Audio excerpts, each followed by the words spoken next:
नमस्कार। आज एक ऐसे सवाल का जवाब ढूंढते हैं जो हम सबके मन में कभी न कभी तो आया ही होगा। चलिए मिलकर सुलझाते हैं इस मजेदार पहेली को। ये सवाल सुनने में थोड़ा अजीब लगता है ना। सोचिए, जब हम किसी पहाड़ पे चढ़ते हैं तो असल में हम सूरज के और करीब जा रहे हैं। तो लॉजिक तो यही कहता है कि गर्मी बढ़नी चाहिए, पर होता है ठीक उल्टा। इतनी ठंड क्यों? चलिए पता लगाते हैं।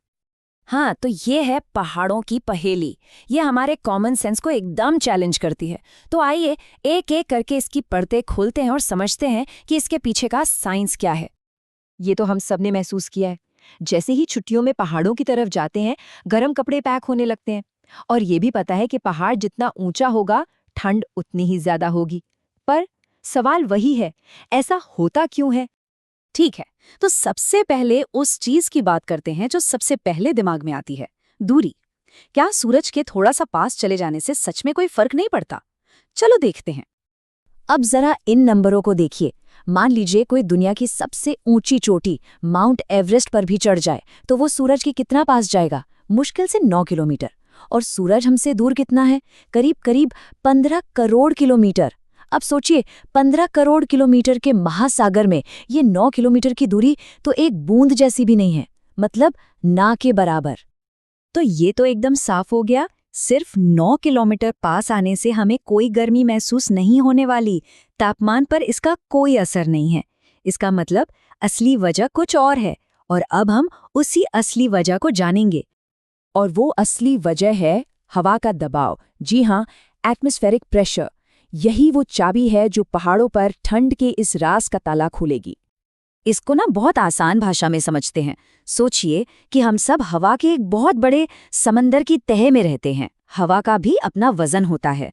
तो हमारे ऊपर हवा का जो इतना ऊंचा कॉलम है ना, उसे धरती की ग्रेविटी लगातार नीचे खींच रही है। बस हवा के इसी वजन को एटमॉस्फेरिक प्रेशर कहते हैं। अब मान लीजिए कि हम समुद्र के किनारे यानी सी लेवल पर खड़े हैं। तो हमारे ऊपर हवा का पूरा पहाड़ है।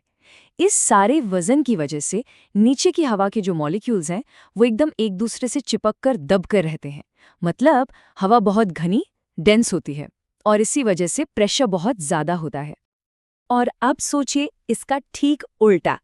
जैसे जैसे हम पहाड़ पर ऊपर चढ़ते हैं, हमारे ऊपर हवा का वो कॉलम छोटा होता जाता है ना? वजन कम हो जाता है। तो हवा के मॉलिक्यूल्स को अब फैलने के लिए, दूर दूर जाने के लिए ज्यादा जगह मिल जाती है। हवा, जिसे हम कहते हैं, पतली हो जाती है और प्रेशर कम हो जाता है। एक उदाहरण से ये बात और भी साफ हो जाएगी। समुद्र तल पर प्रेशर होता है करीब 1000 मिलीबार। वहीं अगर जापान के माउंट फूजी की चोटी पर चले जाएं, तो वहां प्रेशर लगभग 30% कम हो जाता है, सिर्फ 700 मिलीबार। ये कोई छोटा मोटा नहीं, बल्कि बहुत बड़ा फर्क है। ठीक है, तो प्रेशर ऊपर कम होता है, ये तो समझ आ गया। पर सबसे बड़ा सवाल तो ये है कि इस प्रेशर का टेम्परेचर से क्या कनेक्शन है। चलिए अब इस रिश्ते को समझते हैं। तो देखिए, यहाँ पर भी एक आम गलतफहमी है।